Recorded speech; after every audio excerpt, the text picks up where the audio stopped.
Okay, it's a statement that I made at the start of the show, and that is that love can fog the mind of even the most intelligent, impressive amongst us.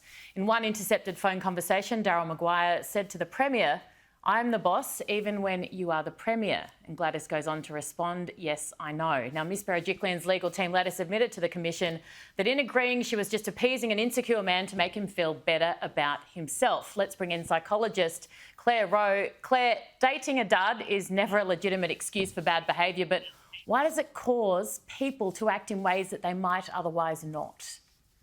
Yeah, hi Erin. It's quite confronting to read, isn't it? And I think that's because we all felt like we knew Gladys, right, from 11 o'clock every day through that period. And we saw her as such a strong, intelligent, independent woman that it's so confronting, not only for a man to tell her, I'm the boss here, but for her to go, yes, you are, I'm sorry.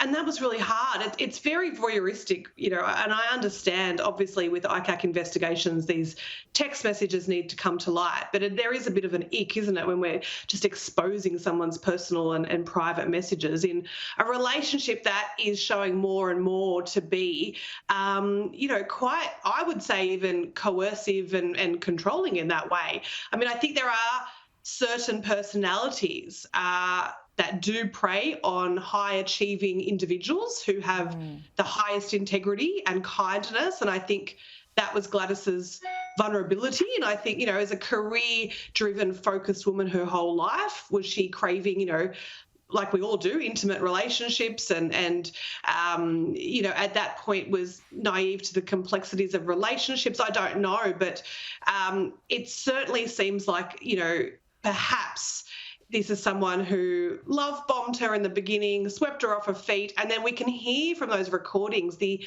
incessant pestering by Mr. Maguire of, funding for his electorate. I mean, it was just incessant until she kind of gave in. And, that's hard for the rest of us to hear, as I said, and such a contradiction to the woman that we saw on the television every day.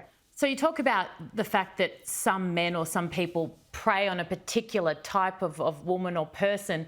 Why are so many women, and I know it in my own existence, I look at them and go, why are you attracted to that tosser? Why? Yeah, it's difficult. As I said, these are women who maybe, it can go both ways with the sexes, but in this instance, women who have spent a lot of time not focused on relationships. They're very career-driven and focused elsewhere. And I'm not saying they would take anything, but when someone then shows them, I would say that she was undoubtedly showed probably a higher level of attention and what we would call kind of love bombing, but swept off their feet type of thing. It's the explanation for that age-old love is blind, isn't it? And then on the other hand, the people who do this are very good at compartmentalising their relationships and keeping them private, and they don't have much empathy. It does appear from me, watching this, that she was, I would even go as far to say, targeted and used in that way.